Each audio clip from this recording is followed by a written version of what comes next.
देखो हमारे ये सत्संगी हैं, देखो इनसे अपना अपना अनुभव सुनो। सत्संग में जाने से इनको क्या मिलता है और क्या मिला, है ना? ऐसे। हाँ बोलो। हाँ भाभी बताओ। अरे सत्संग में आने से हम लोगों को एकदम शांति है, सुकून है। अपना जो भी गलती सही ज़िंदगी में करके आए हैं उसके ऊपर अब तो पछतावा होता है। जे काश ये सत्संग पहले मिला होता तो शायद हम लोगों से ऐसी गलतियां कभी नहीं हुई होती। सत्संग हम जाते हैं, एक भी बात, सत्संग की एक भी बात कुछ कर भी रहे हों और कान के अंदर गूंज जाता है तो वो बात हमेशा दिल के अंदर बैठ जाती है और हमेशा याद रहती है। जैसे दीदी लोगों ने बताया कि सत्संग में एक लड़का था जो बोला था कि चले जाना और रास्ते में जहाँ कहीं भी सत्संग हो वहाँ बैठ जाना। तो उसमें उसने यही शब्द सुना था कि जो भगवान होते हैं उनकी कोई छाया नहीं, परछाई नहीं होती है। तो परछाई उसको जब जेल में किसी को वो करना था तो नहीं हाँ ये बताया था। हाँ बोला कि एक चोर था, हाँ, तो उसका लड़का था हाँ, चोर, तो वो बोलता था कि साहूकार था, हाँ, तो वो साहूकार बोलता था कि बेटा कभी सत्संग मत जाना, हाँ, और अगर कभी भूल से तुम सत्संग पहुंच भी गए हाँ, तो गुरु की वाणी को अपने अंदर मत लगाना। तो वो सुने था। अब घर में जो चर्चा होती है तो वो तो आदमी सुनता ही है कि हाँ भाई माँ बाप थोड़ी गलत बताएंगे, वो तो ऐसे ही बताएंगे। तो वो जब गया तो एक दिन क्या हुआ, वो चोरी किया। अब चोरी जब किया तो उसके पीछे पुलिस पड़ गई, देख लिया, हाँ चिल्लाने लगे लोग, पकड़ लिया। तो अब वो पुलिस से बचने के लिए उसने क्या किया, सत्संग में जाके बैठ गया। जब सत्संग में बैठा तो उसको याद आ गई कि हमारे बाप ने बोला था को भी गुरु की बात मत मानना। तो उसने कान में उंगली लगा ली। हाँ अब कान में उंगली लगा ली तो इधर उधर वो नहीं सुनता था। क्या अब मन में तो था कि कोई पुलिस वाले भाग गए कि हैं, तो अंदर से मन में उलझन तो थी, तो इधर उधर देखता था। उसमें कहीं उंगली कान से निकल गई। जब निकल गई तो गुरु उस समय बोल रहा था कि देवता के कभी परछाई नहीं होती है, देवता के कभी परछाई नहीं होती है। तो वो जब गया, पकड़ा गया, बाहर निकला तो पुलिस वाले बैठे थे, वो पकड़ लिए गए। तो अब उसे जेलर पूछे, पुलिस वाले पूछे, इंस्पेक्टर पूछे, सारे अधिकारी लोग पूछ लिए, उसने बताया नहीं। तो उसने बोला, एक इंस्पेक्टर थी वो चालू थी, तो बोली कि साहब अभी रुक जाओ आप, हम कोई इंतजाम करेंगे इससे पूछने के लिए। तो रात को काली का रूप बना के हाँ। तो उसने जाके पूछा, बेटा तुम अच्छे दिखते हो, कौन सी देवी की पूजा करते हो, इतने शांत रहते हो, तुम तो अच्छे हो, तुम कोई गलत काम कर ही नहीं सकते हो। अब पूछने के लिए पुलिस वाले तो अपना हथकंडा अपनाते हैं ना। तो उसने बोला कि ठीक है, मैं काली की पूजा करता हूँ। तो कहना, अरे काली पूजा करते तभी तुम सत्य बोलते हो, तो बेटा तुम झूठ तो नहीं बोलते हो। अब ये प्लान बना के वो गई जेलर से मिल के, और सब लोगों, मैं आऊँगी तो सब गेट अपने आप खुल जाएंगे, सब ऐसा इंतज़ाम करके उसके पास रात में इंस्पेक्टर भेज बदल के गई। जब उसने देखा तो कमरे में प्रकाश ही प्रकाश, अरे देवी माँ तुम मेरे पास आ गई। उठ के बैठ गया। तो बोला, बेटा मैं जानती हूँ तू सच्चा है, सब कुछ है, पर बेटा मैं तेरी माँ हूँ, तू बता चोरी किया है कि नहीं किया, सत्य सत्य बता। वो जैसे ही सत्य बताने वाला था ऐसे ही उसके पीछे परछाई दिख गई, और जैसे परछाई दिखी तैसे उसको वो बात गुरु की याद आ गई। गुरु झूठ नहीं बोलता कभी। तो देवता की, इसका मतलब ये देवता नहीं छल से हमसे आई। तब उस तुरंत बात को पलट गया, बोला आप तो माँ हो, आप तो जगत जननी हो, सब कुछ जानती हो, अब मैंने चोरी किया या नहीं किया, मैं तेरा बेटा हूँ तो खुद समझती होगी। तो अब वो गई, बोला नहीं इसने चोरी नहीं किया, इसको छोड़ देना चाहिए। अब उसको छोड़, तो उसने बोला एक गुरु की बात अपनाने से मैं चोरी किया भी और मैं सारे बंधन तोड़ दिए कि मैं जेल से भी छूट गया। तो रोज़ इनकी बात अगर हम अपनाएंगे तो फिर हमारा तो बेड़ा पार हो जाएगा। नहीं सुना होगा परछाई वाला बात तो बता दिया होगा, हाँ, सच। बता देता, सब पकड़ जाता, जेल हो जाती, क्या वो छोड़ता? नहीं। तो ये सारी बातें क्या होती हैं? गुरु का एक भी हाँ। वचन हमको अपनाने से हम लोगों को कितना मतलब फायदा होता है, वही हम लोग देखते हैं। इतना दिन से सत्संग में जा रहे हैं, रोज रोज धुलाई होती है सत्संग में। एक एक वाणी मतलब और सत्य हमारे की मतलब। एक एक वाणी अंदर घुसती जाती है। आदमी के अंदर कोई भी चीज़ मतलब करना चाहिए, कोई भी गलत भावना थोड़ी सी देर के लिए भी आती है तो वो भावना मतलब तुरंत गुरु की याद आ जाती है, तुरंत अब उस तरफ से दिमाग मुड़ जाता है।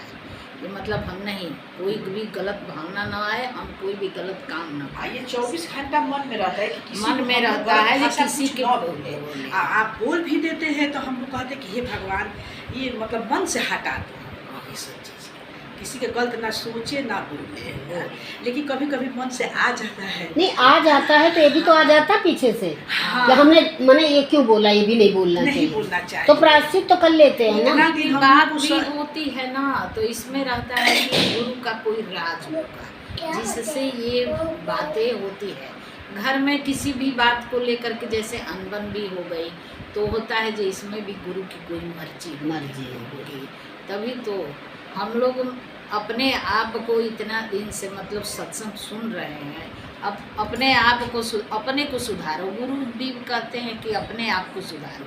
दुनिया को चाहोगे जो हम सुधार दें तो हम नहीं सुधार पाएंगे। इसलिए अपने आप को सुधारो, अपने आप को सन्मार्ग पर चलने की, हमेशा सत्य की चेष्टा करो, हमेशा सत्य सुनने की, सत्य बोलने की, सत्य जानने की इच्छा रखो। और इसमें हमारा भलाई है। रुपया पैसा तो यहाँ से आए मिला है, यहीं पड़ा रह जाएगा, जो जाएगा वो हमारा कर्म जाएगा। कर्म करते रहो, अपने सच्चाई के रास्ते पर चलते रहो। घर में किसी प्रकार की जैसे वो हो जाती है, आदमी हो, पुत्र हो, कोई भी हो जो गलत रास्ते पर चलना चाहता है या चाहता है, तो अपने से उसको अच्छी ही बात से समझा बुझा करके उसको रास्ते पर ले आने की कोशिश करना चाहिए। यही है हम लोगों का धर्म, यही माँ बाप का धर्म है, गुरु का यही आदेश भी है, उसको हमको स्वीकार करना चाहिए। भाई बड़े बूढ़े तो तुम्हारी अच्छाई के लिए बोलेंगे ना। हाँ। अब गुरु से हमारा क्या लेना देना है? ना गुरु हमसे पैसा ले ना पाई ले, तो वो क्यों हमारे बुरा बताएगा हमारे लिए? उसका कोई हमारे से स्वार्थ नहीं है। हमारा स्वार्थ किससे है?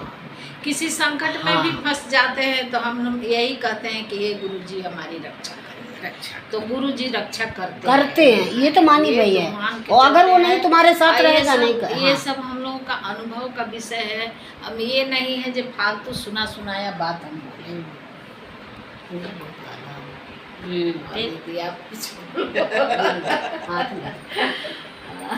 सही बात नहीं। और इनकी बातें तो हमको अच्छी लगी ये कि मैं देखती थी, जब जाती थी तो मैं देखती थी ये शांत है, ये बात उतनी ही करती है जितनी इनके अंदर है। फालतू की बातें इनके अंदर नहीं थी, शुरू से ही मैं देखती थी। तो मन में हरदम भाभी पता नहीं क्यों रहता है ना हमको कि भगवान हमसे गलत भाषा किससे निकले मत पावे, मैंने इतना हमको शक्ति सहन अंदर दे दो। कभी कभी निकल भी जाता है ना तो दिन भर मन में उलझन जैसा बना रहता है कि क्यों मैं मुंह से निकाल दिया, क्यों मैं बोल दिया, हम इतना सौ सुन करके क्या किया। कि हमारे अपने हमें भी कभी कभी उलझन होती है तो ये कहते हैं अपने मुंह कि तुम सब सुनती हो, इतना उलझ जाती हो, क्यों उलझ जाती या हमको भी कोई ऐसा कह देता कि देखो ना मैं कुछ गलती भी नहीं करती हूँ, हमको लोग ऐसे करते हैं कि चलो किसी जन्म का मेरे लिए उनका है लेखा जोखा कि मैं अच्छा काम करती फिर भी मैं ही गलती बनती कि मैं वो जन्म में ये लोग के साथ ऐसा करके चला, इसलिए मेरे को मिल रहा है सब सजा। बात यही है, यही सोच करके मेरे आप मन में आप तसल्ली आ जाता है। बात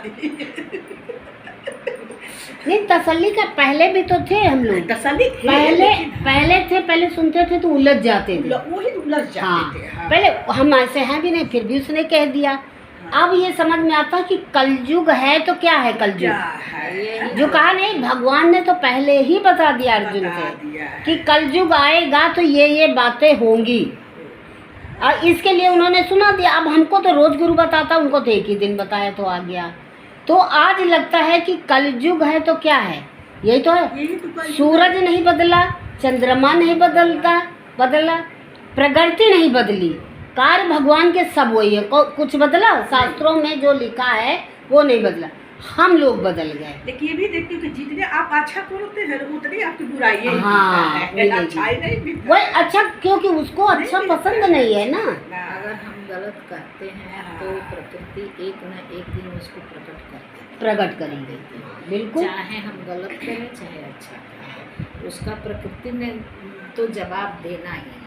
चाहे 10 दिन बाद दे, चाहे 2 साल बाद दे, चाहे 4 साल बाद दे, लेकिन मिलना तो चाहिए।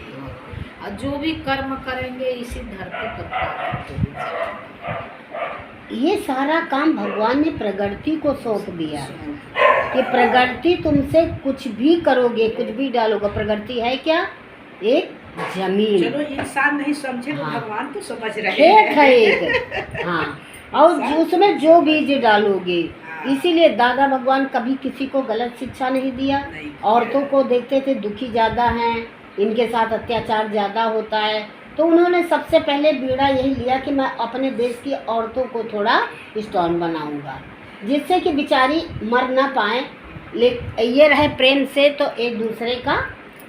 और सबसे ज़्यादा आजकल तुम देखना औरतों में ही वीरता है। बहुत औरत एक दूसरे की, अभी 2 औरतें बैठी हों और तीसरा अगर आ जाए तो ये सोचेगा कि इसमें फूट डलाना ही डलाना है हमें। वो चाहे सत्संग हो और चाहे वो लतसंग हो, उसका स्वभाव पड़ा। ऐसी औरतें अगर आ जाती हैं सत्संग में तो वास्तव में सत्संग को चलने नहीं सबसे देती। बड़ा चीज और ये सबसे होता ज़्यादा है ना, मिठिया ये बोल के सत्संग- बतलाने का तरीका है। सत्संग हमको तो में भैया झूठ सच आती नहीं तो मैं तो जितना चुप हो मौन जाती। रहो उतना ही अच्छा है। हाँ। अच्छा है। सत्संग अगर हम सुन रहे हैं तो जितना मौन रहेंगे उतना ही अच्छा है। जैसे कि एक साधु था, तो साधु जा रहा था रास्ते में, तो एक ने आया तो उसको एक झापड़ मार दिया। तो बोला कि भगवान ये तो होना ही था। फिर थोड़ा आगे बढ़ा तो एक ने देखा कि साधु के ऊपर वस्त्र नहीं है, तो उसने वस्त्र ला कर दे दिया। तो वो भी बोले कि भगवान शुक्राना आपका, ये तो होना ही। तो उसके बाद से फिर वो आगे बढ़ा तो एक इंसान आया तो वो पूरी थाल में जलेबी भर के लाया, ले आकर के साधु को आगे रख दिया। तो साधु खाने लगा तो बोला जो भगवान तेरी क्या क्या लीला है, तू क्या क्या करवाता है, ये सब तेरी ही मर्जी के बिना कुछ भी नहीं हो सकता। पहले एक ने थप्पड़ मारा, दूसरे ने वस्त्र दिया और तीसरे ने जलेबी खाया। तो ये सब तेरी ही महिमा है जो कि तुम करवा रहे हो।